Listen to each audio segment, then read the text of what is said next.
Agora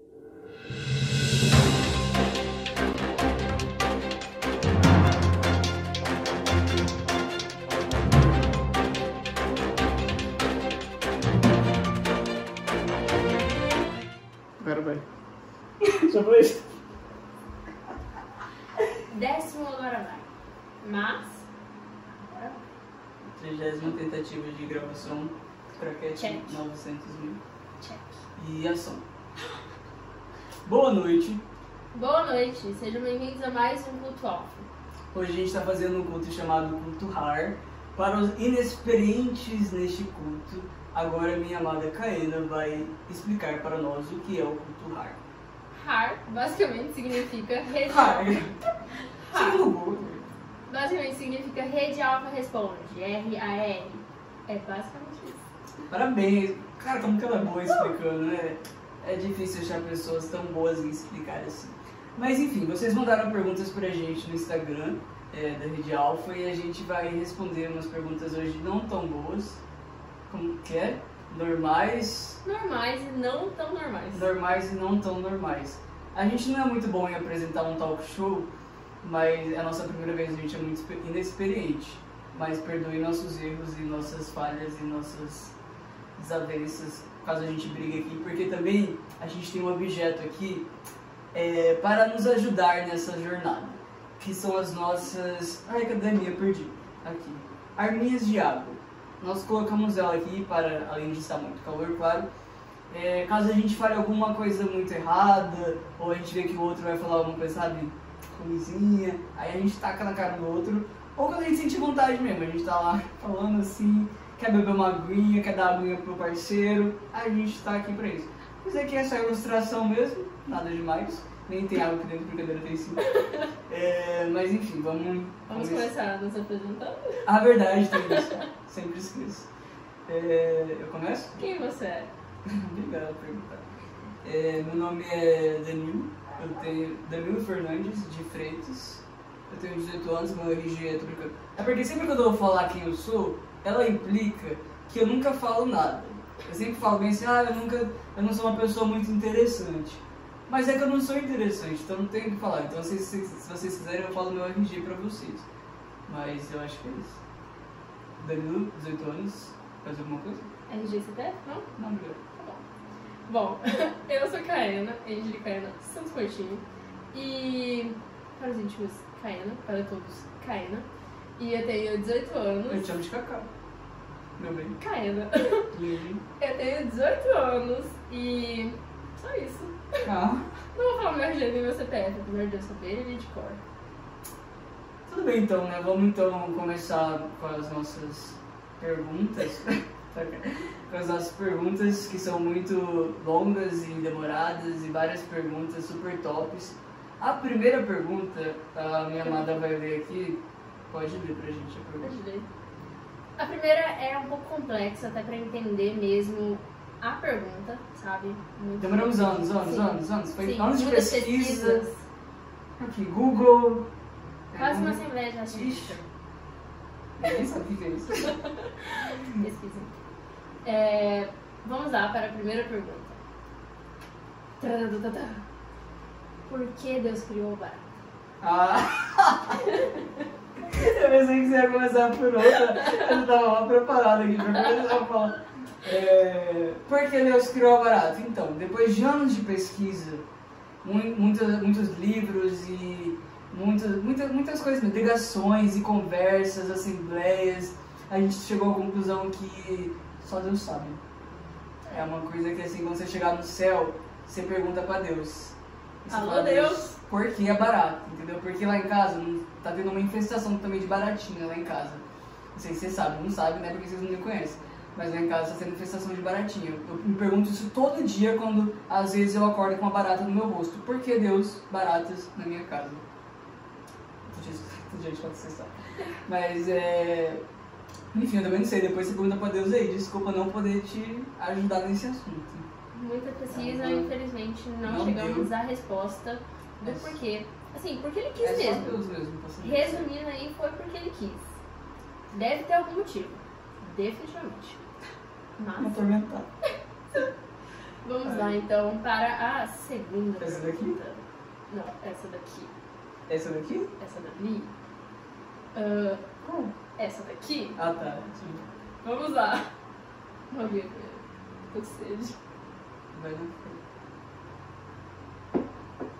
Pergunta número 2. Quais livros indicam para novos convertidos? Pegue sua caneta, seu papel agora, seu celular, seu bloco de notas, Mesmo se você não for um novo convertido. mesmo se você não for um novo convertido, porque esses livros, meus amigos, são livros muito tops. Muitos recomendam. Recomendados por milhares de pessoas. Muitos, muitos, muitos. A gente passou por um alvará de pessoas e eles recomendaram esses livros muito tops. Então, já deu tempo de pegar as coisas pra anotar, né? Meu, Então pode começar. E fala os... Tem quantos livros aqui? tem 6. Você fala 3, eu falo 3, pra gente Isso aí. balancear o negócio. É isso aí. Os 3 primeiros, então, são Até Que Nada Mais Importa, do Luciano Subirá, que inclusive é muito bom.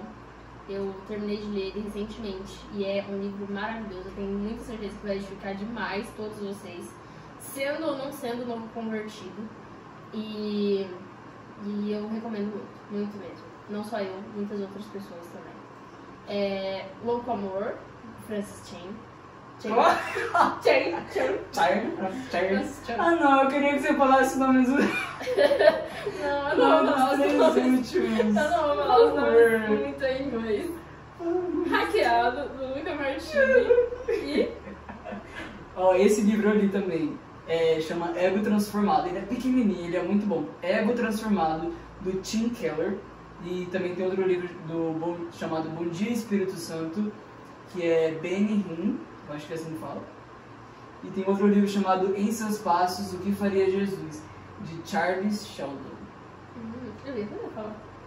Você é amiga demais. Bom, claro que além Surpreendo. desses, muitos outros livros com certeza vão edificar demais cada um em Ah, tem o essencial, né? especiais. Chamado Bíblia. Muito Se você especial. quiser estar lendo aí, é bom, né? Crente, que é crente. É importante. Ah, tipo assim, livro que eu acho que bom pra quem vai começar a ler a Bíblia, eu diria Marcos, Mateus, Acho que os 4 João. evangelhos são... Obrigado. Eu acho que realmente os 4 evangelhos são ali são uma boa base pra você começar. Não Claro comece que por Apocalipse. não comece por números, nem Levítico, nem Deuteronômio. Tadinha da pessoa. Senão você dá uma desanimada, mas com o tempo você acostuma com esses livros aí. Mas realmente, eu acredito que os evangelhos, os 4 evangelhos, eles são muito interessantes. Muito tops. Foi uma primeira vez, assim, foi o primeiro contato com a Bíblia. Vai dar de entender bastante coisa, principalmente ali as parábolas, né? Vai de estudar elas de uma forma bem top e bem fácil de entender.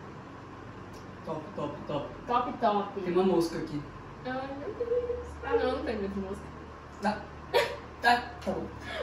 Vamos então para a pergunta Ai. número 3, que ele acabou de passar. Tá certo.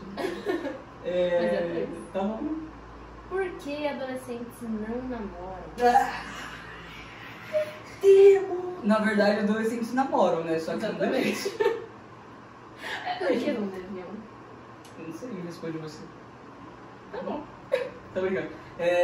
Por que adolescentes não namoram? Cara, tem algo que, tipo assim, a gente sempre falou sobre isso na rede, a respeito de adolescentes namorarem, um dos fatos é de que não está preparado nem financeiramente, nem psicologicamente, nem emocionalmente, nem espiritualmente, porque quando você entra no namoro, você entra com um propósito de um casamento. Esse é o Ou básico. pelo menos deveria ser assim. Deveria ser assim, no caso, né? Você entra com um propósito de casamento. E aí, pra você viver um relacionamento com uma pessoa, você precisa estar preparado emocionalmente. Não tem como você entrar num relacionamento não estando preparado emocionalmente para aquilo. É claro que para você entrar num relacionamento você não precisa estar 100% perfeito, 100% bem, porque você nunca vai estar, até porque... Impossível. Já falou só pra mim, né? Não, eu falei nós somos. Brincadeira. Eu também sou instável. Mas enfim, a gente precisa ter um Você falou alguma coisa? Não? Depois você sabe que eu vou ver, né? Aham. Então tá bom, quem sabe depois disso aqui a gente não esteja mais brincando. Me perdi, continuando aqui. A gente precisa ter esse preparo, a gente precisa ter esse entendimento, porque é muito fácil de a gente se machucar se a gente não tiver esse preparo em um relacionamento. É muito fácil também da gente querer viver algo que não é o tempo certo para aquilo. Lá em Cânticos, capítulo 8, versículo 4, diz bem assim, pode ler. Prometam a mulheres de Jerusalém que não despertarão amor antes do tempo. Ou seja, é muito importante que a gente não desperte o amor antes do tempo. Às vezes aquela pessoa até é uma pessoa para você, é uma pessoa que vai te fazer bem, é uma pessoa que Deus quer que você se relacione, mas você tá ali no tempo errado se relacionando com essa pessoa.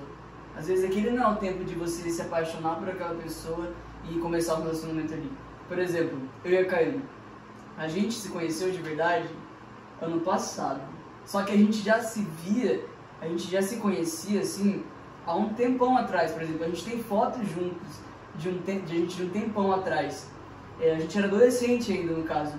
E olhando pra trás, vendo assim, a gente não tinha preparo pra namorar naquela época. Se a gente tivesse realmente se conhecido... Eu também. Se a gente tivesse realmente se conhecido naquela época e gostado um do outro, quem sabe se daria certo, sabe? Se a gente estaria bem, ou se a gente estaria num relacionamento totalmente conturbado. Porque Deus, Ele sabe que há um tempo para a gente começar as coisas e para as coisas acontecerem. E se a gente tentar adiantar essas coisas, vai dar muito ruim, entendeu? Então, se você é adolescente, espera.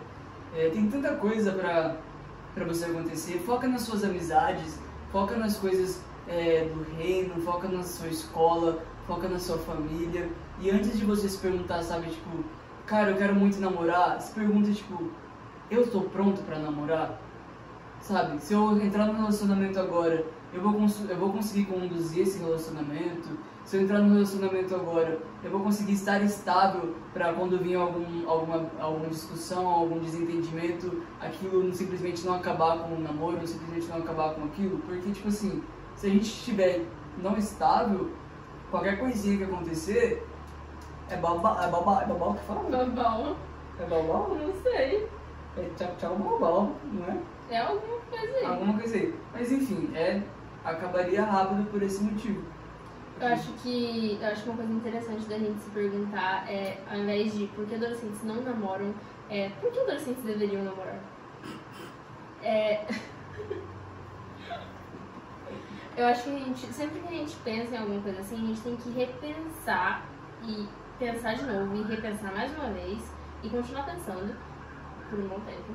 Que é o seguinte, o que está me motivando a querer um relacionamento neste momento?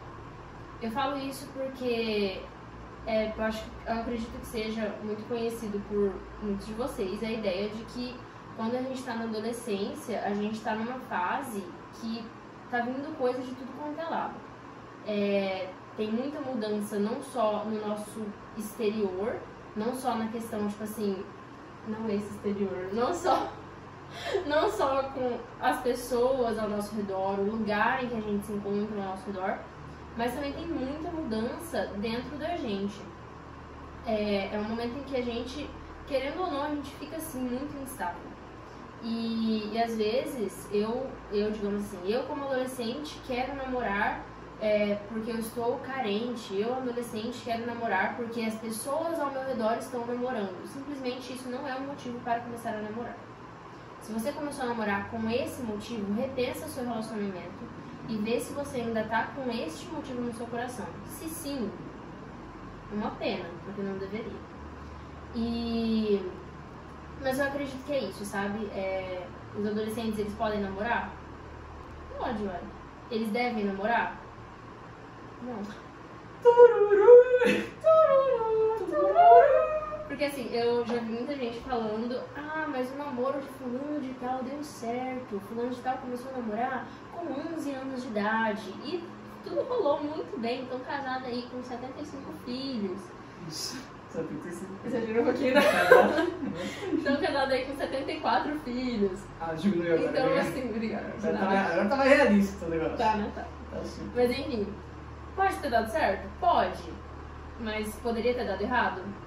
Definitivamente sim. Eu acredito que a chance de um relacionamento dar errado quando os lados ainda estão nessa fase tão instável que é a adolescência, que não tem como a gente negar que é a adolescência, a chance de alguma coisa dar errado é tremenda. Então a gente tem sim que pensar muito, muito mesmo, o que está me motivando a querer namorar nesse momento, sabe? Eu tô realmente com o meu coração no lugar em que ele deveria estar em relação a um relacionamento, sabe? Em relação a um namoro. Eu olho pra um namoro, eu consigo ver algo além, ou eu só tô olhando pra um namoro agora aqui no meu presente, porque eu quero me saciar aqui nesse momento, porque eu quero mostrar pras pessoas que eu estou namorando, entendeu? Porque eu quero matar essa minha carência que eu estou nesse momento, sendo que o namoro, cara, ele é pra gente olhar pro futuro, não só pro nosso presente, sabe? Outra dica que eu tenho pra dar é que assim, antes de vocês entrarem no relacionamento, entrarem no namoro, pesquisem sobre namoro, pesquisem sobre casamento, pesquisem sobre relacionamento, porque a gente precisa se preparar para essa... Porque é uma fase que a gente vai iniciar quando a gente entra no relacionamento. Por exemplo, quando eu fui começar a namorar com a Caena, eu fui pesquisar sobre isso. A gente pesquisou muito sobre isso, a gente viu vídeos, várias coisas sobre isso, porque quando a gente vai entrar nessa nova fase, é necessário que a gente entenda um pouco do que vai acontecer ali, entendeu? Então, se você está aí pensando em namorar, pesquisa sobre, conversa com sua liderança, conversa com seus líderes, conversa com seus pais, conversa com Deus, conversa com você mesmo e vai na fé, cara. É isso aí. Acho que você tem que se analisar É muito importante. e analisar a pessoa com quem você está querendo namorar. É verdade. Porque se olha assim, você tá querendo namorar, sei lá, com uma pessoa de o quê? Uns 15 anos de idade, que não tem plano nenhum pro futuro. Não pode te levar pra comer uma casquinha, Não entendeu? pode levar no Paris, cara. Não pode. Te levei uma vez só, a gente nem namorava ainda. A gente dividiu a conta. A gente dividiu a conta em 4 pessoas. Esse exemplo. Mas enfim, Um dia eu vou conseguir levar ela no Paris. um dia vai. Mas enfim, a gente tem que analisar, sabe? De verdade. Se analisar e analisar também as nossas opções, que não necessariamente a gente deveria chamar dessa forma. É verdade. Varões e varões. Próxima questão. Eu não vou conseguir descer esse negócio. Viu? Próximo. Eu percebi. Eu sou boa aqui com o notebook. Obrigado. De nada. Vai ser pesada. Essa é... Vou até beber uma água. Bebe. Essa é pesadíssima. Só pra refrescar o clima, porque essa é Obrigado, tava precisando pra acordar. pesadíssima. Vamos lá então? Se namorados já estão fazendo sexo, Mandaram assim, a gente só tá reproduzindo aqui. tá aqui. Sexo. Na verdade, já sentando ele. Sexo. Mas sabem que é errado e querem parar. Como faz? Você começa?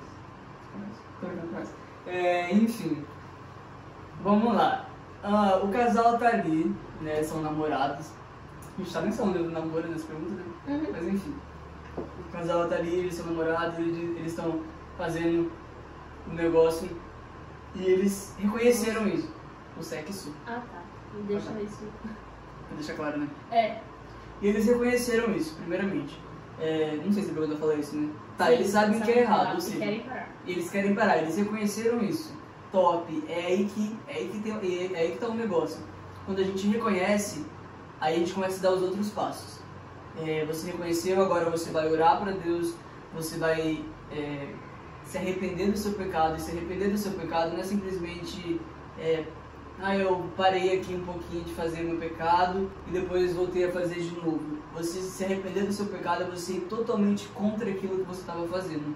Ou seja, no exemplo do casal aqui, eles fazem sexo, eles não vão fazer sexo, eles não vão ter mais nenhum contato, eles vão realmente quebrar isso, porque eles sabem que se eles chegarem a um ponto ali, eles estiverem perto e eles podem cair novamente nesse pecado, ou seja, eles têm que ir totalmente correr desse pecado. Eles não podem ficar na beira do abismo, sabe? Quando você está na beira do abismo assim e você está prestes a cair, você não pode ficar ali, você tem que correr daquele lugar. Isso é arrependimento. E aí eles precisam fazer isso, eles precisam se arrepender dos seus pecados e também confessar os seus pecados. É necessário que eles confessem esse pecado para alguém com uma maturidade espiritual maior que a deles, é claro. Seja para um líder, seja para um pastor, que é importante que seja algum desses dois. E aí, por que ele vai fazer isso? Tem uma base bíblica para isso, galera, que é Tiago 5,16, se não me engano, 5,16, que fala que se nós confessarmos nossos pecados uns aos outros, isso nos trará cura. Ou seja, quando a gente é muito poderoso o confessar do pecado, a gente não pode deixar esse passo de fora, principalmente nesse assunto aqui que é tão delicado, vamos dizer assim. E aí, a partir do momento que esse casal for confessar para os líderes dele, a liderança desse casal vai direcionar o que ele vai precisar fazer. Porque existem casos e casos, sabe? Tem pessoas que vão precisar, tipo, terminar, ou vão precisar, tipo, não ter mais contato nenhum físico, ou sempre que tiver, eles não poderão mais ficar sozinhos, sempre vai ter que ter alguém junto com eles, sempre vai ter algumas limitações, algumas regras, algumas coisas para que eles continuem esse relacionamento. E o que é essencial, é claro, aqui, é que o namoro, ele é feito para casar, certo? O namoro ele é feito para casar. E o sexo, ele sexo. Ele é feito para fazer depois do casamento. Então esse casal, ele adiou uma coisa que é para ser feito no casamento. Então se esse casal já tem a idade para se casar e estava fazendo essas coisas, por que eles não se casaram, sabe? Aí tem que ver também outra coisa com eles, que é preparamento físico, espiritual, emocional, dinheiro, financeiro. Então é várias coisas para eles verem ali com o casal. Mas aí eu queria tocar em outro ponto aqui, que é muito importante. Que a Pena vai falar alguma outra coisa antes agora. Pode falar.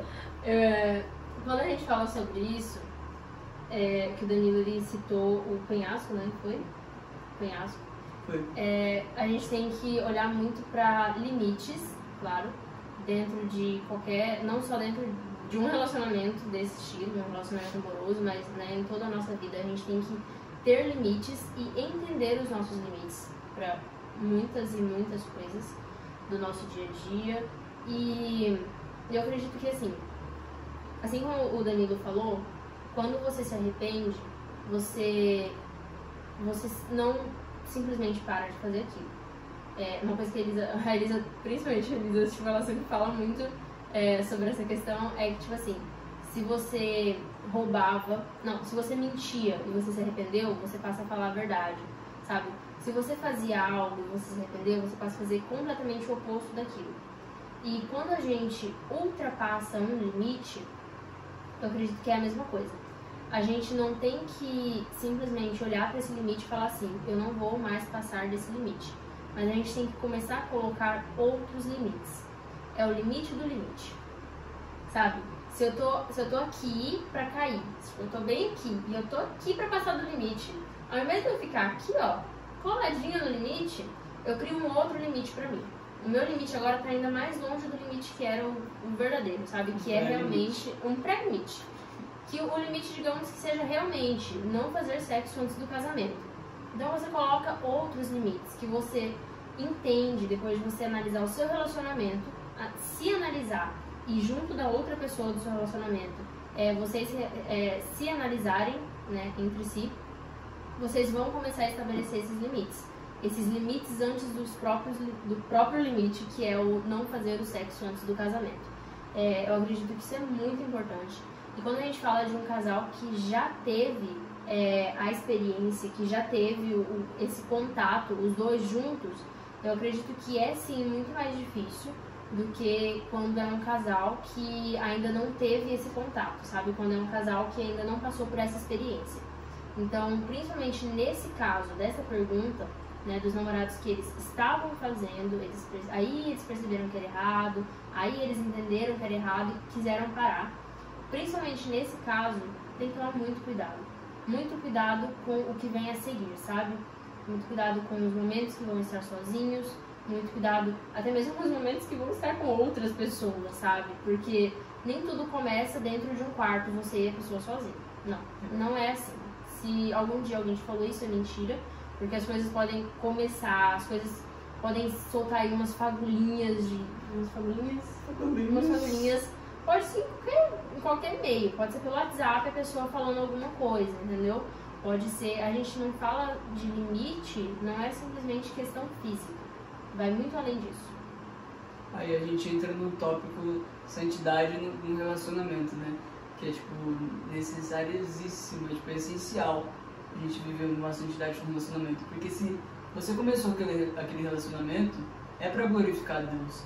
Se você não vai glorificar a Deus no seu relacionamento se você estiver vivendo uma imoralidade sexual nesse relacionamento.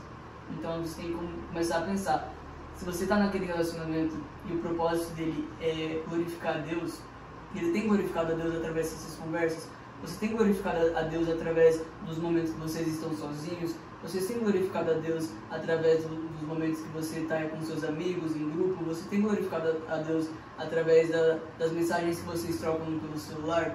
Então, é o objetivo do relacionamento, o objetivo do casamento, o objetivo do namoro, é para que o nome de Deus seja glorificado, é para que Jesus seja pregado para as pessoas. Então, a gente tem que começar a analisar isso dentro dos nossos relacionamentos. Eu creio nisso. Agora, entrando no tópico. Só mais uma coisa. Tudo bem, tudo certo. Sobre casamento e namoro. Uma coisa que, como o Danilo falou, você falou que você via... Okay. Falou. Você falou que você já viu muitos vídeos sobre, né? Uhum. E eu também, definitivamente, já vi muitos vídeos sobre. Eu me interesso muito pelo assunto. E... Agora você bebendo água, eu tô com vontade de falar. De beber água, de falar. Bebe. Não, enquanto você bota uma música. Não. Então, enquanto eu vi esses vídeos, nossa, uma coisa que até hoje eu acho incrível, eu acho sensacional, e é muito verdade, Para! Fez coisa errada. Namore para casar e case para namorar. Tem muito casal que tá ultrapassando essa ideia, sabe? Você casa e aí, cara, você casou, você tá ali com o quê? Você tá pensando na frase? Você namora pra casar, você namora com a ideia, visando o casamento. E aí, quando você casar... Entendi. Sabe, quando você casar, você fica ali no papariquinho. Quando você casar, você vai realmente...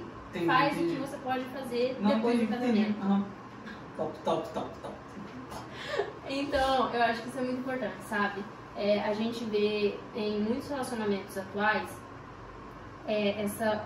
passando aquilo que é pra ser no casamento pra fase do namoro. Então, a gente tem que, eu acho que voltar, sabe, pra isso, de namora pra casar, sabe? Namora olhando pro seu casamento, aproveita, esse momento é incrível pra você conhecer a pessoa com quem você tá namorando, pra você realmente se tornar cada vez mais amigo dessa pessoa, sabe? Não tem necessidade de começar a passar dos limites, não tem necessidade de nem chegar perto do limite. Você vai ter muito tempo pra isso depois que você casar. E aí vai ser realmente incrível, sabe? Aí sim vai estar realmente fazendo algo que vai ser bom. Porque você não vai olhar depois pra aquilo e falar assim, caraca, fiz merda. Por que não? Porque você não fez, porque você casou, você esperou o momento certo. Eu nunca vi ninguém se arrepender de esperar o momento certo. Exatamente. E eu acho que uma outra coisinha clichê que tem de namoro é namorar. Orar. Namorar é clichê. Namorar. Namorar. Ore. No seu namoro. Namorar. No seu namoro, ore.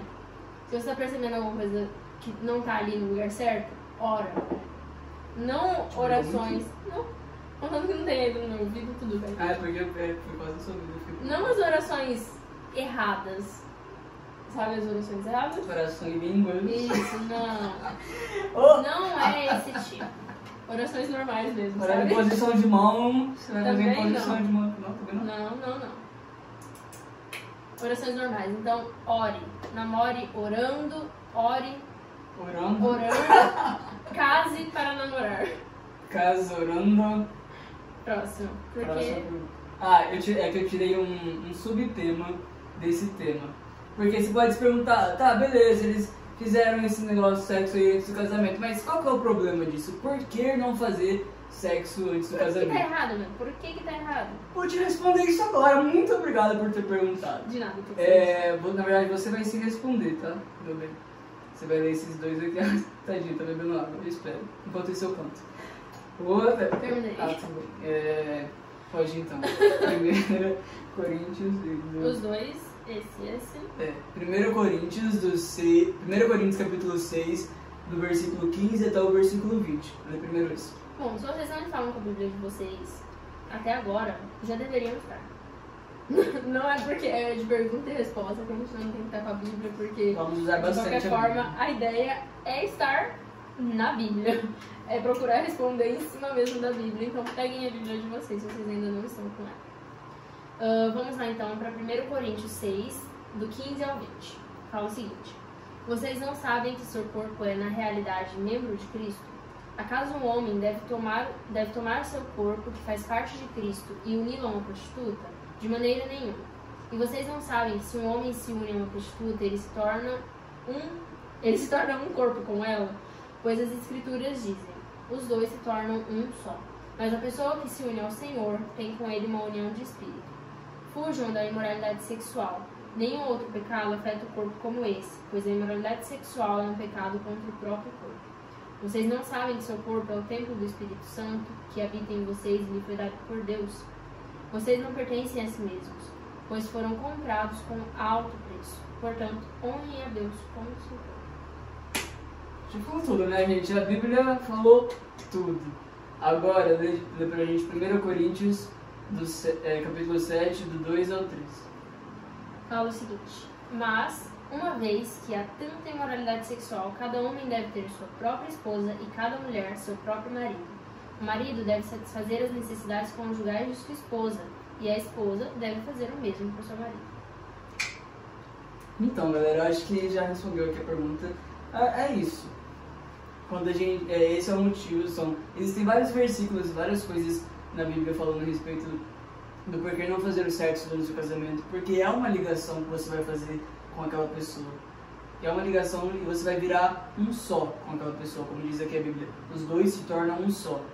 Você vai se tornar um só com várias meninas por aí, com vários meninos por aí, ou você quer se tornar um só com aquele que você casou? Você tem que se tornar um só com aquele que você se casou. É o que a Bíblia diz e ponto. Se a gente está aqui, se você está aqui, eu creio, é porque você acredita na Bíblia, bem? E a Bíblia nos diz isso. Então nós devemos obedecer a Bíblia. Obrigado. E é isso aí, galera. Eu acho que quando a gente fala sobre essa união, como que é aquela frase? Tudo aquilo que for unido na terra será unido nos céus. Tudo aquilo que for ligado na terra será ligado nos céus. Tudo aquilo que for desligado na terra será ligado nos céus. Será desligado nos céus. Desligado nos céus. Enfim, Tô brincando. eu acredito que esse tipo, quando a gente fala sobre isso, não é simplesmente sobre o sexo em si. Não é só sobre isso. Eu acho que tem muita coisa também dentro dessa questão aí. Porque tem ligação, não é só ligação física, né? Tem ligação mesmo, aqui ó, também aqui que vem daqui ó, que vem aqui da mente, sabe? Que vem da mente, que vem ali do sentimento, então... Não sei se você vai fazer um rap agora. Não sei. Não. Vai ser que vem Não, da não. mente. Que vem da mente, que vem do sentimento. Não, brincadeira. Sentimento!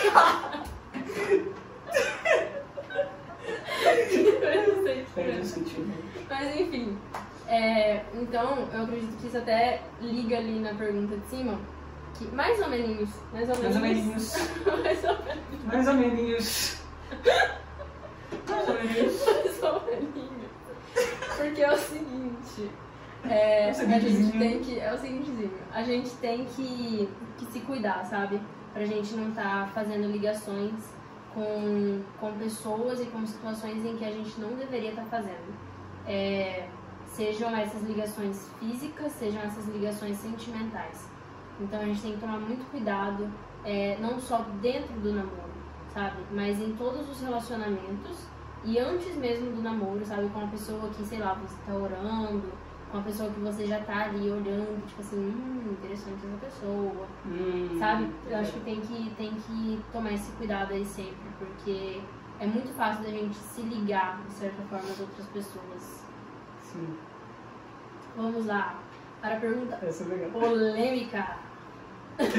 Essa é top. Polemicíssima. Essa tem várias pessoas mandaram a mesma pergunta pra mim. Essa aqui é famosa. Essa aqui é famosa. Pergunta número 4, 3, 5, eu acho. 10, não? Acho que é a pergunta número 5. Se não for 5 é 4. Não Se não for é. 4 é 6. Eu acho que é 8. Eu acho que é 5. Vamos Eu lá. acho que é Pergunta número... Só Deus sabe. Na verdade vocês também sabem também. Preparado? Não tô. Jogar Among Us é pecado?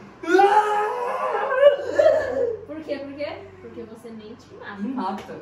E aí? Essa eu deixo pra vocês, galera. Essa...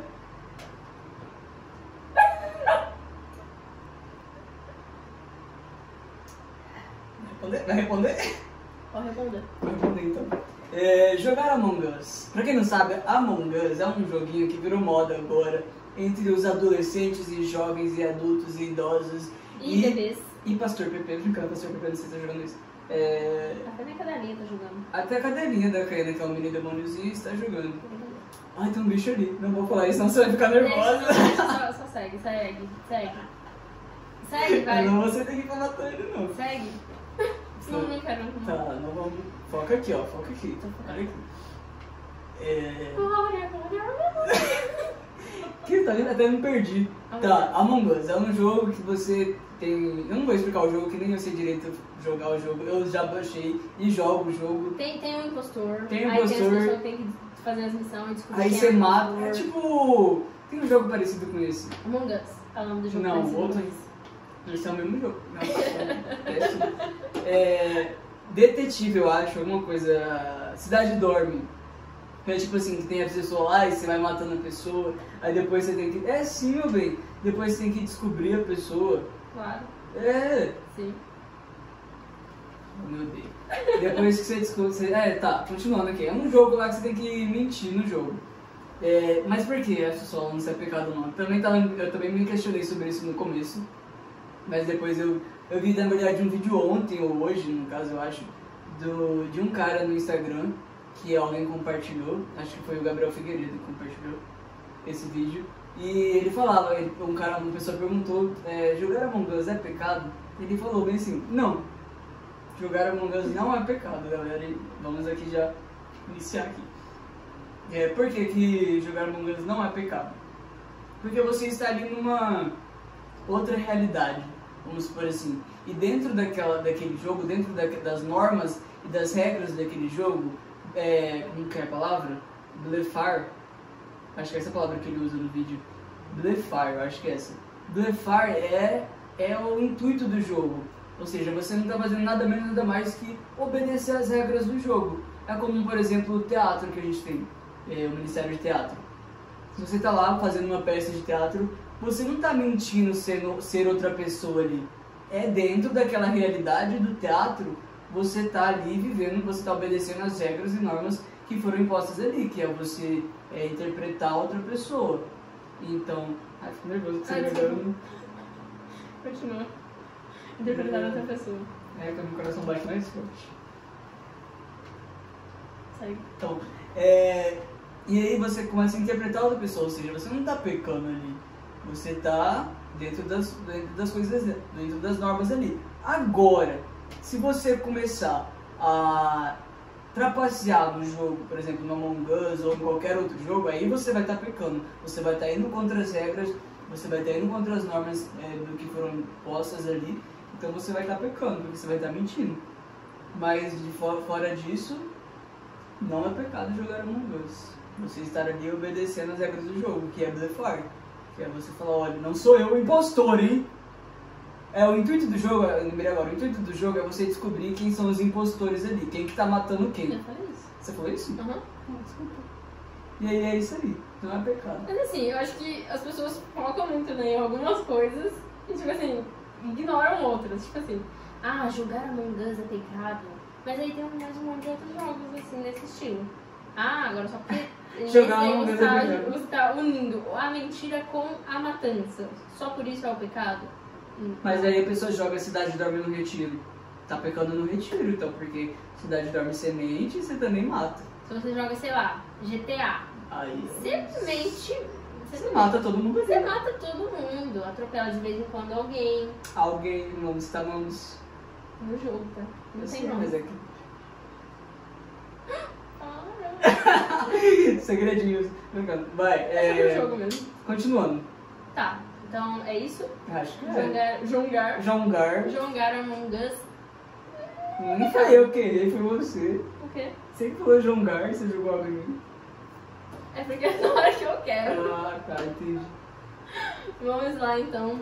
Ah, Próximo. próxima pergunta só, que eu não vou falar Essa é números. daqui mesmo. Números não vai dar certo. Calma. Desculpa. Queridinho. Vamos lá. Se devemos respeitar a religião dos outros, como eu posso evangelizar alguém sem desrespeitar? Não desrespeitando.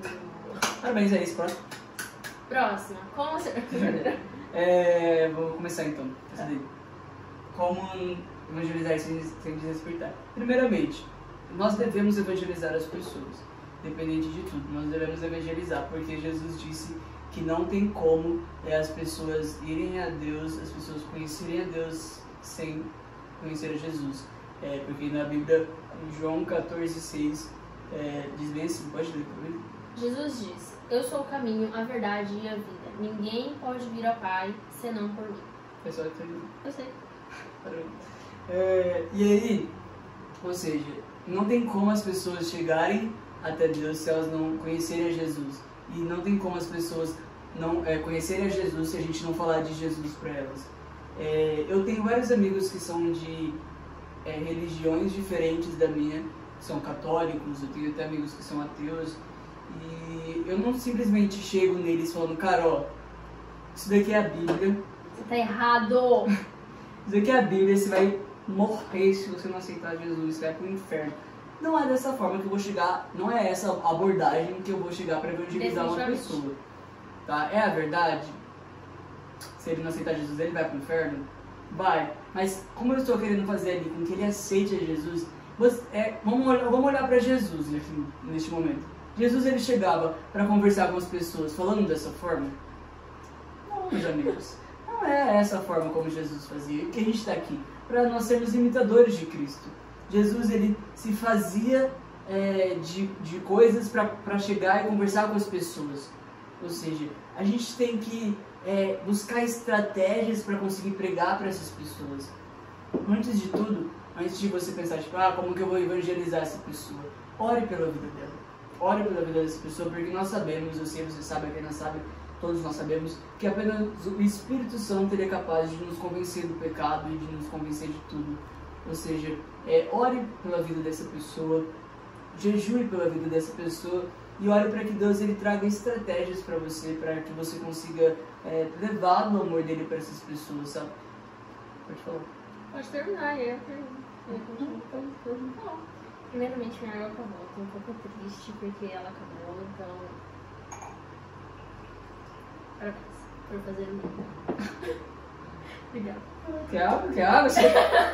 Minha água acabou, você quer água? Você quer água? Mas então, eu acho que às vezes a gente se prende muito em alguns termos. Evangelizar é o quê? Evangelizar é isso, só isso, acabou. É exatamente essa chegar com a Bíblia debaixo do braço. Jogar a Bíblia na cara da pessoa. Você já ouviu falar de Jesus bater na porta da pessoa? Não, gente, olha, evangelizar, assim, não é isso.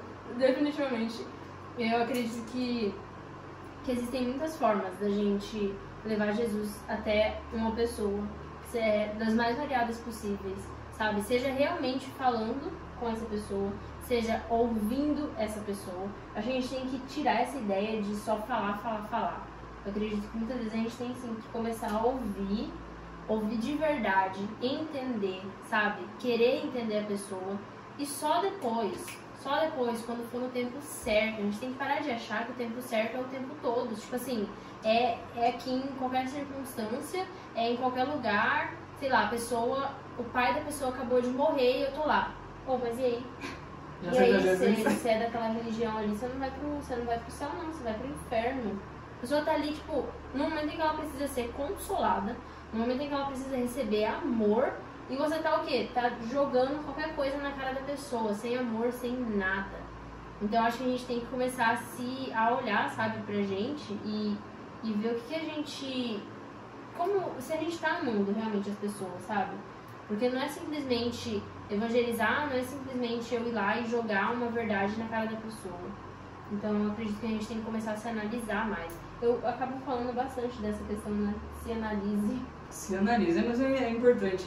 Um negócio importante que você falou, porque o escutar. Cara, quando você pega pra você conversar com alguém que é de uma religião diferente da sua e você começa a ter um comportamento do tipo assim, eu quero te escutar, sabe? Quando eu vou conversar com um amigo meu que ele é ateu, por exemplo, e ele começa a falar dos pensamentos dele, ele começa a falar das feridas que ele tem com a igreja, das coisas das quais eles têm com a igreja, e fala tipo, cara, você é diferente, você não simplesmente começa a vomitar coisas em mim, você me escuta, você me entende, eu consigo tipo, como a Júlia falou no último, quando a gente estava fazendo a ligação com o Delight, ela falou, você é um cristão diferente, sabe?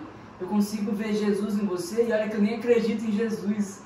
Tipo assim, a gente começa a levar do amor de Cristo, do amor de Deus para essas pessoas, simplesmente por estar ali, simplesmente por escutar, simplesmente por dar uma risada, fazer uma piada, brincar, ser amigo da pessoa. Isso já, a pessoa já fica tipo, cara, aquela pessoa evangélica é minha amiga.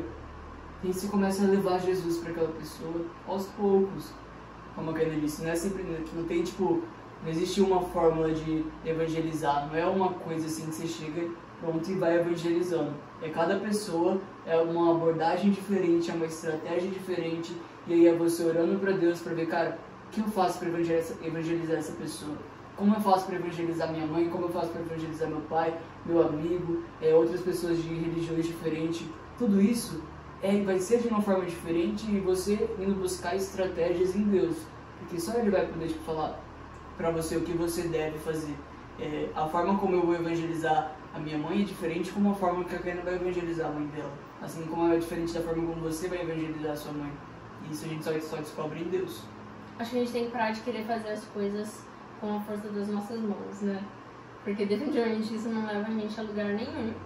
E a gente tem que começar a realmente orar. Às vezes a gente quer evangelizar uma pessoa lá e nem orou pela vida dela. A gente quer começar a evangelizar uma pessoa e nem buscou conversar com Deus sobre a vida dessa pessoa, sabe? Deus, por favor, me dá uma estratégia verdadeira, me mostra como eu devo evangelizar essa pessoa, sabe? A gente tem que parar de achar que a gente sabe de tudo, porque a gente não sabe de nada. Às vezes você já, adotou um método de evangelização na sua cabeça e você acha que vai funcionar com todo mundo, só que não é dessa forma. Cada pessoa é individual, cada pessoa tem o seu jeito de receber as coisas, sabe? Até essa questão do sem desrespeitar. Cada pessoa tem uma ideia, né? De diferente, assim, do que seria pra ela o desrespeito, sabe? Talvez pra uma determinada pessoa você simplesmente ir lá e começar e falar assim, Jesus, ela que falou isso comigo. Fui na igreja domingo. Tá me desrespeitando, que eu não vou na igreja. Isso já poderia, sabe, para algumas pessoas pode sim ser uma forma de desrespeito. E aí, como que eu iria evangelizar essa pessoa agora sem desrespeitar ela? E tem vários jeitos, sabe, a atitude é você mostrar no seu dia a dia, no seu contato com a pessoa, você mostrar que você age diferente com ela, sabe? Não é você simplesmente indo e realmente desrespeitando aquilo que ela acha. Talvez eu acho desrespeitar uma determinada coisa. Eu não tenho que olhar pro que eu acho. Eu tenho que olhar pro que a pessoa acha. Amém. Amém? Amém. Vamos para a próxima pergunta, então. Vamos para a próxima pergunta, então. Eu nem preciso achar que vai Eu não ligo. Vamos lá. Pergunta número tal. Como ser cristão dentro de uma família não cristã, sem viver em uma bolha? Acho que você vai jogar água em mim. Não, jamais. Eu acho que... Tô bebendo minha água em gotas. Em gotas, tem pouquinho. Vamos lá, então. Eu começo então essa? Acho que começa. Beleza. Eu só pego o embalo. Você vai no embalo. Eu gosto de pegar o embalo. Vamos lá. Como viver, tá? Acho Mano, não é cristão. eu li em outro idioma agora, porque a gente tem várias pessoas assistindo a gente aqui. Você não precisa. Tá, vamos lá. Primeiramente, quando você está numa família, você é o único cristão ali, a gente não pode se excluir da família, sabe? Você não pode, tipo, eu sou cristão, não vou mais em nenhum churrasco de domingo, eu não vou mais em nada com a minha família porque eu sou cristão e eles não. Eles não me merecem. Eles não me merecem, eu sou incrível, eu tenho a Jesus. Você está fazendo algo anticristão, sinto lhe dizer. Jesus é incrível. Isso não é nada cristão, esse seu comportamento de se excluir da sua família simplesmente porque eles não acreditam no mesmo que você. É exatamente muito ao contrário do que é ser cristão, porque quem que vai pregar para essas pessoas? Quem que vai levar Jesus para sua família, sendo que você nem está ali no meio? Sendo que você nem convive com eles, você nem conhece eles, como que você vai levar Jesus para eles? Então não faz sentido você se dizer cristão e viver numa bolha distante da sua família, porque se você realmente tivesse o amor de Cristo, você ia querer que a sua família também sentisse isso. Você ia querer que as pessoas da sua casa também vivessem o que você vive. Então você não viveria em uma bolha. Às vezes a sua família pode, tipo assim, meio que ter muitos princípios diferentes do seu, e por você estar ali no meio, você fica meio incomodado com as coisas que estão acontecendo ali. É normal isso acontecer, porque a gente vai, os nossos pensamentos, de nós que somos cristãos, é realmente ao contrário de tudo aquilo que o mundo está indo. Ou pelo menos deveria ser. Pelo menos é o que deveria ser. A gente tem que ir ao contrário do que o mundo está indo. Então você vai se sentir desconfortável no meio dessas pessoas. Mas isso não quer dizer que você não pode estar ali. Você precisa estar ali para que você leve o amor de Jesus, e também entender o ponto de, tipo assim, eu posso estar ali até o momento em que eu não vou estar sendo influenciado por eles, mas eu vou estar ali sendo a influência para eles. Você tem que chegar naquele meio, na sua família, e já estabelecer... Você quer bater na mesa? Não. Ah, tá. Você tem que chegar lá e já estabelecer, tipo assim, cara, esses são os meus princípios, é nisso que eu acredito. A sua família tem que te ver e já vem, cara, ele é cristão. A sua família já precisa entender isso. Ele é cristão. Já precisa ter noção dos seus princípios, das suas ideias. Se eles não respeitarem as suas ideias, tudo bem. Você vira ao outro lado e deixa eles baterem de novo. Porque é isso que um cristão faz. E você vai continuar ali pregando o evangelho para eles. Porque é isso que um cristão faz. Não é porque eles vão simplesmente fazer piadinha com você que você vai simplesmente parar de frequentar ali, vai parar de falar com eles. Chega um ponto que é necessário, claro, que você se coloque para dentro e veja se aquilo está te machucando de uma forma que te afasta de Deus, ou se aquilo só está ferindo o seu ego, se aquilo só está ferindo o que você chama de reputação ali para sua família. Então você tem que analisar, como diz Caína, se autoanalisar nessa situação. A gente não pode, como disse, se prender e se afastar de todo mundo. Então é necessário sim você... É possível sim você ser cristão numa família que não é cristã e viver não dentro de uma bolha. Porque, por exemplo, eu sou cristão e da minha família, tipo, a minha família, meus pais, eles acreditam em Deus e tal, meus avós, meus tios, todo mundo ali acredita em Deus. Mas eles não realmente vivem ainda o que é de verdade o evangelho, sabe? Eu vejo isso, eles ainda não vivem isso. Não que eu seja super cristão, eu não sou. Mas eu consigo ver isso. E eu não me excluo deles por causa disso. Eu não deixo... a minha família inteira, por parte da minha mãe, é católica. Então, sempre quando eu viajo pra lá, eles querem me levar na missa, ou a gente vai pra casa de alguém, a gente reza antes de comer, ou a Ave Maria, Pai Nosso, acho que é esse. Então, eu não simplesmente me excluo deles porque eles não têm a mesma religião que eu, ou por eles não acreditarem no que eu acredito. Eu tô ali e eu levo o que eu posso, sabe? Eu tô ali para entregar o que eu carrego, que é Jesus. Eu não vou me excluir deles simplesmente porque eles não acreditam, eles não têm essa mesma fé que eu, entendeu? Eu acho que volta novamente a questão do limite. Volta de novo aí a questão do limite, porque a gente tem que entender qual é o nosso limite dentro de determinadas situações da nossa vida, sabe? Eu tenho que entender se eu tô ultrapassando muito meu limite estando em um determinado lugar com a minha família, sabe? Sei lá, eu tenho uma prima, eu tenho meu irmão, ele gosta muito daquela balada. Gosta-se muito, muito. Ele gosta muito daquela balada, ele quer muito ir na balada. E ele fala assim, vamos lá comigo na balada? Eu acredito que...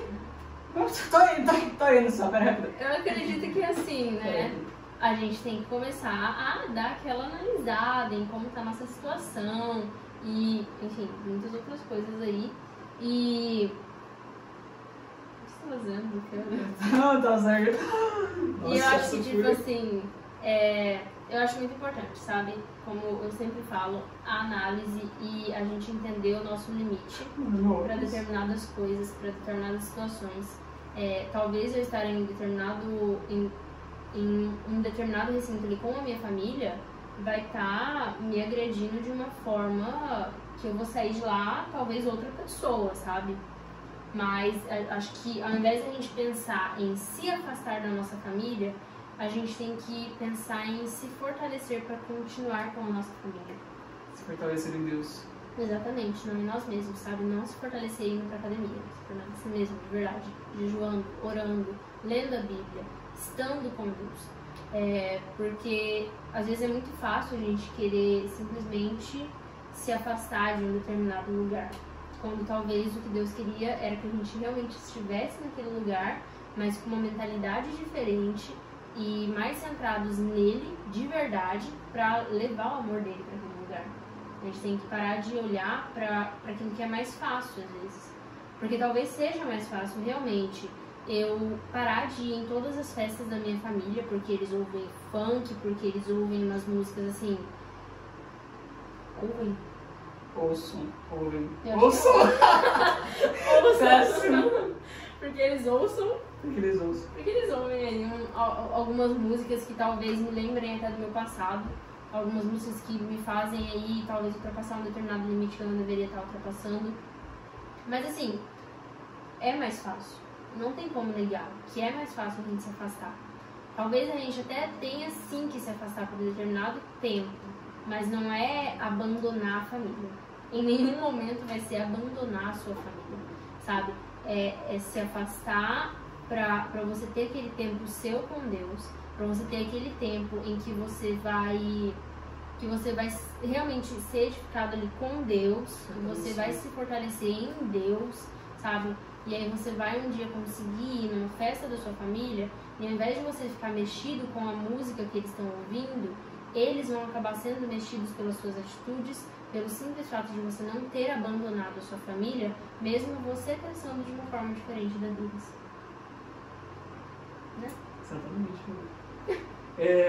Pra encerrar aqui esse assunto, queria ler com vocês, na verdade, você vai ler, Êxodo 22. Êxodo 22 fala o seguinte: honre seu pai e sua mãe, assim você terá vida longa e plena na terra que o Senhor, seu Deus, lhe dá.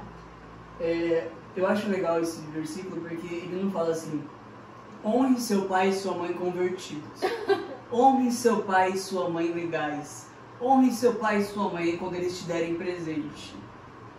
Honre seu pai e sua mãe, ponto. Meu pai e minha mãe não são cristãos. Meu pai e minha mãe brigam comigo, meu pai e minha mãe isso, meu pai e minha mãe aquilo. Honre. Honrar não é, claro, honrar não é você, sabe, se fazer, tipo, deixar você sofrer. Honrar é você respeitar, é você entender que seu pai e sua mãe, eles também passam por problemas, eles também sofrem, também são gente, também são humanos. Honrar é isso, é respeito, tem uma outra palavra também que eu esqueci. Respeito. Não vou estar sabendo. Não vou. Cara, tá na ponta da língua. Se algum de vocês souber, coloca no comentário. Comenta aí. Mas é isso, gente.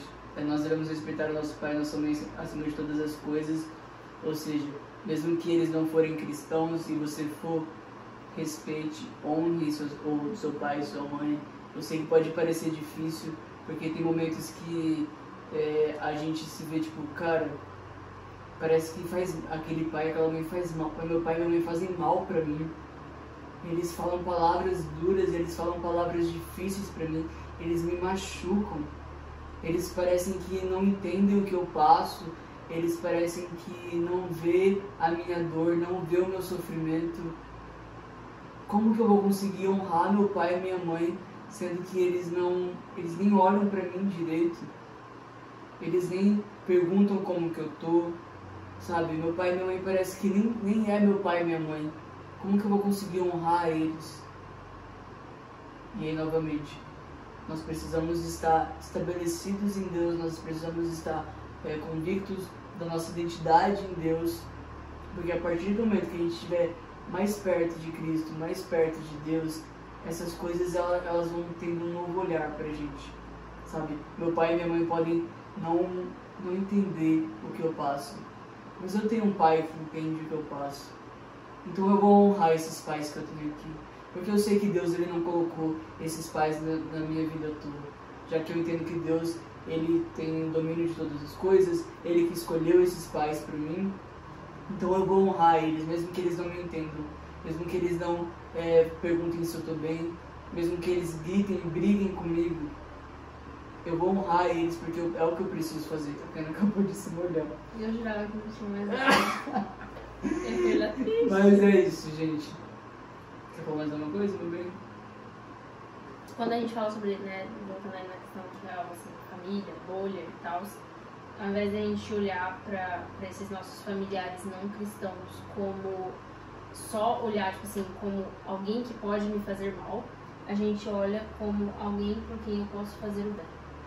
E eu acho que a gente tem que começar a parar de olhar para as coisas de uma forma tão negativa, mas olhar tipo assim, cara, Deus ele pode me usar dentro da minha família.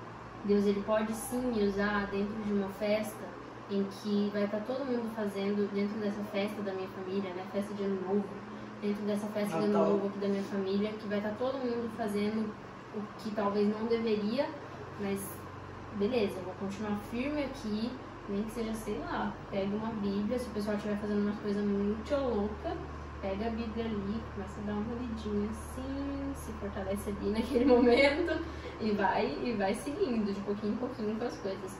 Mas a gente tem que enfrentar ao invés de correr das coisas. Amém, amém, amém. Quase acabou, não tem uma ali, ó. Não, eu sei. Só quero ver se essa vai ser a penúltima. Que já tá deu muito tempo. Como manter a fé quando tudo diz que não? Como? Ok, vamos lá então. Como manter a fé quando tudo... Eu interpretei essa pergunta da seguinte forma. Vou fazer agora a tradução da linguagem do Danilo de hoje. Como enfrentar, como continuar acreditando em meio a tantos problemas, em meio a tantas dificuldades. Como que eu vou continuar acreditando? Porque fé é você acreditar naquilo que você não vê. Então, como que eu vou continuar acreditando, sendo que tudo diz que eu não posso fazer isso, sendo que eu estou cheio de problemas?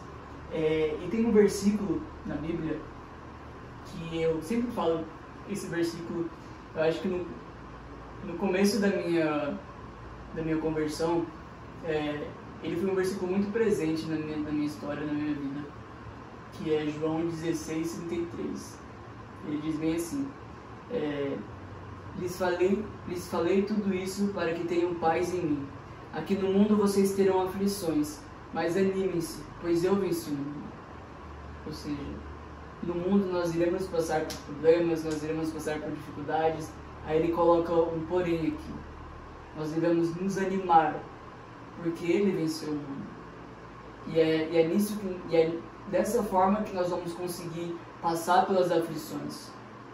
É dessa forma que nós vamos conseguir nos animar, pela esperança de que ele venceu o mundo. E que já não depende mais de mim, as minhas forças já não são mais necessárias para eu passar pelas aflições, porque eu dependo agora de Cristo, porque toda a minha dependência agora é de Deus e adivinha só, Ele venceu o mundo. Então, por que eu vou ficar me preocupando? Ele falou para mim me animar, para eu me animar. Falei para mim. Para eu me animar, então, por que eu vou ficar dessa forma, sabe? Lá em Hebreus 11, acho que é Hebreus 11:6, vai falar sobre como que é impossível nós agradarmos a Deus sem fé. Então, a fé ela é muito necessária para que a gente consiga agradar a Deus, para que a gente consiga conhecer mais de Jesus, para que a gente consiga perseverar na nossa caminhada cristã. Então, é necessário que a gente alimente ela, para que quando venha esses problemas e tudo isso que diz não pra a gente não simplesmente se abalar, sabe?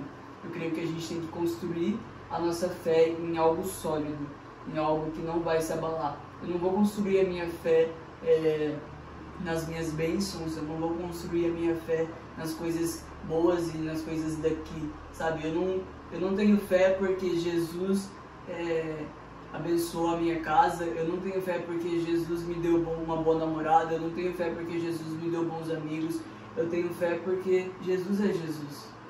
E simplesmente isso, porque Ele é a base sólida da qual a minha fé precisa estar. Porque se Ele não for a base da qual a minha fé está, ela vai se abalar, ela vai cair.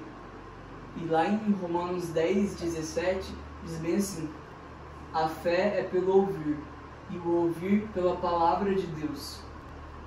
Ou seja, nós precisamos da palavra de Deus. Se você agora meio que as dicas práticas do como manter a fé quando tu diz que não. Você precisa da palavra de Deus, você precisa da leitura bíblica, você precisa de uma vida devocional, você precisa orar para Deus, você precisa ter um relacionamento com Deus. E dessa forma você vai construindo algo para que quando vir esse não, você não fique abalado, você não fique transtornado, porque você vai estar ali preso a algo que é eterno, que não vai simplesmente te fazer cair, entendeu? É isso. É isso, não. É isso, então, próximo pergunta. Lá em Jó 36, versículo 11, fala o seguinte: se obedecerem e servirem a Deus, serão abençoados com prosperidade a vida inteira. Todos os seus dias serão agradáveis. O que você acha disso?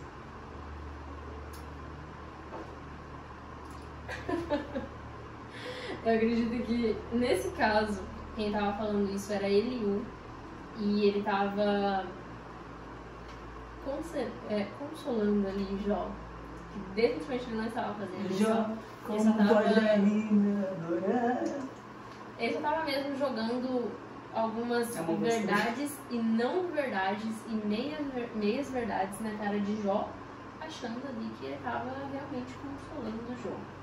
Mas enfim, na verdade eu acredito que ele não estava nem achando isso, né? Mas beleza. Se a gente para pra analisar isso, a gente consegue claramente perceber que não é verdade, sabe?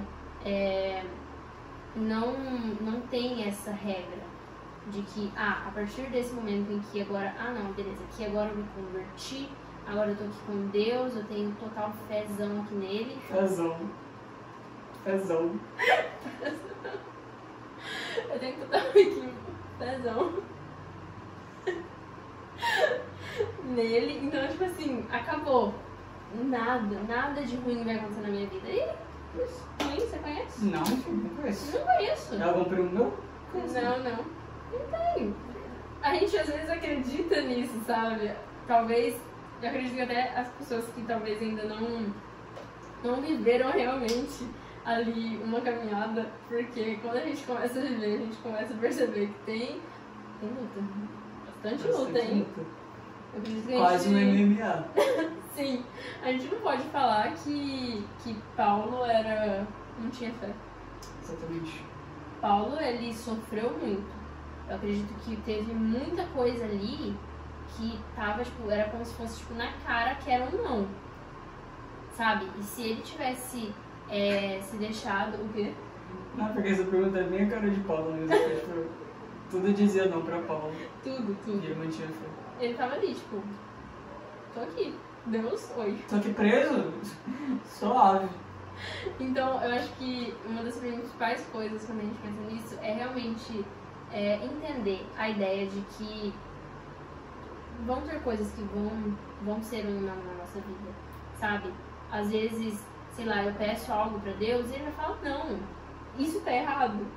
Não. Não. Não tá errado. Talvez quem tava errado era a gente pedindo essa determinada coisa, sabe? Então a gente tem que entender que não tem essa de, agora, a partir desse momento aqui, que você tá tendo uma fé em Deus, a partir desse momento que você tá vivendo aqui uma caminhada com Ele, todos os seus dias serão, assim, incríveis, agradáveis, serão aqui perfeitão. Eu tenho que parar de usar Perfeitão, você... Não, mas eu vou deixar. perfeitão. Você gosta da aumentativo? Eu gosto. Então a gente tem que parar de entender, de acreditar nisso, porque não é assim que funciona. Então, quando a gente começa a colocar uma ideia que não é verdadeira na nossa cabeça e depois isso desce para o nosso coração, vai ser muito fácil, quando o meu dia ele não for agradável, eu simplesmente começar a perder minha fé. Porque eu acredito que todos os meus dias têm que ser agradáveis. E não é assim que funciona, sabe? Talvez, mesmo de um dia não agradável, eu vou sim conseguir tirar algo agradável. Mas simplesmente não tem como a gente viver uma vida inteira sem nada de ruim acontecer. Então a gente tem que parar de ter essa ideia de que isso de não vai poder existir na minha vida.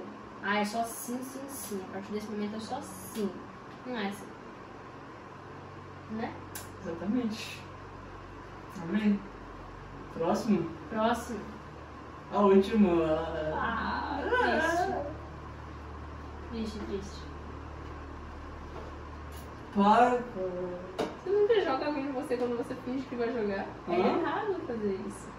Você coloca aqui, eu fico animada. Mas eu não vou me auto-mutilar. Me auto-aguar. Aguar. Mas Ok. enfim, vamos lá. A última é uma pergunta mais técnica. Pergunta. Pergunta. Nossa, você é vamos lá. O que... faz a pergunta aí. Você é a moça da pergunta. Eu sou a moça da pergunta. Vai. O que é blasfêmia? O que é a blasfêmia? Vamos lá. Não tem mais água não, peraí.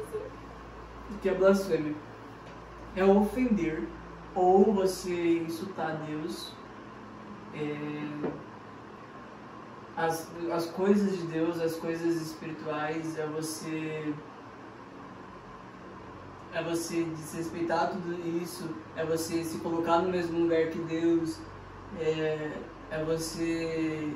Ou seja, você fazer tudo isso, falar mal das coisas de Deus, insultar as coisas de Deus e pior, de forma consciente.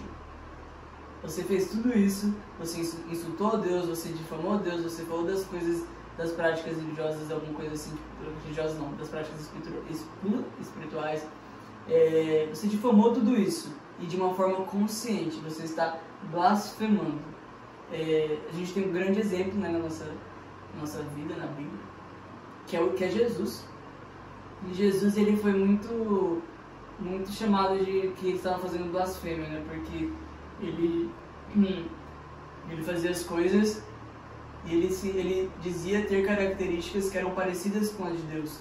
E isso para aquelas pessoas era tipo assim, cara, ele é só um homem, ele tá falando que ele cura pessoas, que ele expulsa demônios. Lá em Marcos, se eu não me engano, eu acho que eu coloquei algum versículo aqui. Marcos 2,7, o povo tá acusando Jesus de fazer blasfêmia porque ele tava falando que ele perdoava pecados. O cara é Jesus! E tipo assim, as pessoas estavam acusando ele que ele estava cometendo blasfêmia. E antigamente, blasfêmia era algo muito sério. As pessoas morriam apedrejadas por causa do que estavam cometendo blasfêmia no Antigo Testamento. Tipo, pegava pedrinha assim, mano. Ficava na pessoa, morria apedrejado. Marcos 2, do 5 ao 7. Tá Ao bem? ver, Tudo bem. ao ver a fé que eles tinham, Jesus disse ao paralítico: Filho, seus pecados estão perdoados. Alguns dos mestres da lei que estavam ali sentados pensaram: o que ele está dizendo? Isso é blasfêmia? Isso é bafêmia? Isso é Isso é bafo? Isso é blasfêmia. Somente Deus pode perdoar pecados. Exatamente, eles ficavam indignados porque, cara, como que aquele ser humaninho ali, ele pode curar pessoas, ele pode perdoar pecados, como assim? Não é possível, porque ele estava desrespeitando e insultando as coisas de Deus para aquele povo, entendeu? E é exatamente isso pra gente agora. Se a gente vê alguém falando, tipo, cara, Jesus ele não perdoa pecados, Jesus ele não cura pessoas, isso é uma blasfêmia, porque você vai estar ali insultando a Jesus, você vai estar insultando as coisas de Deus, e, tipo assim, é exatamente o contrário, é uma verdade que a Bíblia não traz. A Bíblia diz que Jesus cura pessoas, a Bíblia diz que Jesus expulsa demônios, então você está blasfemando. Acho que é isso. E tem uma passagem muito importante a respeito disso, que fica em Mateus 12, capítulo 12, do versículo 30 ao 32, e a senhorita vai ler agora para nós. Quem não está comigo, opõe-se a mim. E quem não trabalha comigo, na verdade, trabalha contra mim. Por isso eu lhes digo: todo pecado, toda blasfêmia serão perdoados, mas a blasfêmia contra o Espírito Santo não será perdoada. Quem falar contra o Filho do Homem será perdoado, mas quem falar contra o Espírito Santo não será perdoado, nem neste mundo, nem no mundo por vir. Top! Eu sempre fiquei me perguntando por que a pessoa não vai ser perdoada se ela Por quê? negociar o Espírito Santo. Aí eu descobri. É porque se a pessoa ela blasfemou contra o Espírito Santo, ela negou o Espírito Santo. Ou seja, aquela pessoa não tem mais o Espírito Santo. Se aquela pessoa não tem o Espírito Santo, como que ela vai se arrepender? Sendo que é o Espírito Santo que gera arrependimento na gente. Então foi essa a ideia que eu tirei. Mas enfim, ou seja, a gente organiza, quem blasfema pode ser perdoado sim, menos quem blasfema contra o Espírito Santo. Então é uma análise importante que a gente precisa fazer. Mas eu acho que é isso. Então, já foi todas as perguntas? Parabéns, falou tudo. Falamos todas as perguntas. Certo, acho que acabou então. Ai! Popô na cara do capeta, como diria a Radassa. Como diria a Radassa. Bom, Mas- tem mais algumas perguntas, mas realmente o tempo tá... Muito longo, a gente já falou demais, ninguém deve estar aguentando mais ouvir a gente aqui. Deve estar Se é todo que alguém mundo- aguentou até agora. Será que tem alguém aí ainda, hein? Vou fazer que não Alessandro. Tem alguém aí? Tem alguém aí? Mas eu não tenho dúvidas de que vamos ter muitas outras oportunidades disso. E esse não é o único momento de tirar dúvida, né? Eu tenho certeza que você talvez conheça alguém, seja um pastor, seja um líder, que você sabe que você consegue ver ali que essa pessoa tem. Puxando um gatilho aqui. Pergunte para o líder da sua célula se você estiver numa célula. Vixe. Puxei um negócio aqui. Ou seja, Gatilho. gatilho. Nossa, boa, foi boa. Obrigada. Se você não estiver numa célula, chama a gente aí no Instagram, né, algum da liderança, para você entrar na célula de adolescente, jovem, que eu creio que é o público desse tudo. Então, De mulheres, de qualquer casais. coisa. Entra numa célula. Casais mano. casados. Certo, tem alguém casado aqui? Elisa. Elisa. Elandro Elandro e Elisa. e Elisa, que são nossos novos líderes. Mentira. Brincadeira, na verdade. Não. Hã? Eles são nossos líderes, eles Não. são casados. Leandro e Lelisa. Como que é? Eles são nossos líderes. Não, eles falei são casados. novos líderes. Novos líderes. Gente. Mas enfim, arruma uma célula aí pra vocês. É essencial que vocês sejam uma célula, até pra tirar dúvidas com o seu líder da célula ou na própria célula. Você desmonta o microfone e fala assim: tô com essa dúvida aqui, hein? Tem um duvidão aqui, hein? E pergunta pra pessoa. Duvidão. Duvidão. Mas é isso, galera. E fiquem ligados nas nossas redes sociais, Alfa Cuiabá, podcast, também temos aí. Nosso Instagram tá aí, Alfa Cuiabá, acho que foi Eu isso. acho que a gente, só mais uma coisa sobre essa questão de pergunta, a gente tem que parar de Perguntar de pra achar que... Não, a gente tem que parar de achar que perguntar é um bicho de 7 cabeças. Sabe? A gente tem que parar de achar que qualquer coisa assim que eu vou perguntar pra uma pessoa, essa pessoa já vai me julgar. Já vai falar assim, você é burro, você não sabe. Você é burro. Você não sabe isso, nem isso você sabe. Não tem, sabe?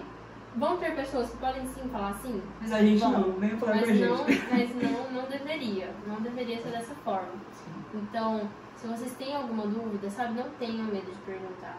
Eu acredito que é muito necessário. Às vezes a gente fica com uma coisa no nosso coração por tempos e tempos e tempos, que se a gente tivesse simplesmente ido e perguntado, não estaria.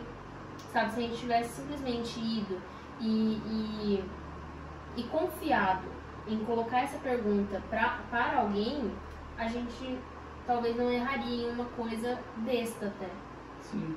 Então a gente tem que como que eu poderia falar? A gente tem que aceitar as perguntas de uma forma mais amorosa no nosso coração. Sabe, olha para uma pergunta não como um monstro, mas como um ganho. Entender que você não precisa saber de tudo, né? Definitivamente. Ninguém sabe. Ninguém sabe. Mas enfim, acho que é isso então. É isso. Espero que vocês tenham gostado do Ora aí, nosso... pessoal. Vou orar, calma. Oxi, tô agradecendo a presença das pessoas. Obrigada! Muito obrigado, pessoal. Vamos orar agora para nós encerrarmos esse momento. Amém? Fechem suas cabeças, abaixem seus celulares. Brincadeira. Olhos. Amém. Deus, nós te agradecemos, Pai, por mais um culto. Nós te agradecemos por tudo que o Senhor colocou no nosso coração aqui. Eu espero que o Senhor tenha falado através das nossas vidas, Pai. Que o Espírito Santo tenha agido através das nossas vidas e que nada tenha saído da nossa boca aqui tenha sido da nossa própria vontade, Pai. Para que seja somente o Seu nome glorificado através de tudo que nós temos falado aqui, Pai. Que o Senhor venha saciar todas as dúvidas e todas as perguntas da mente das pessoas, Pai. Que a gente venha entender que somente o Senhor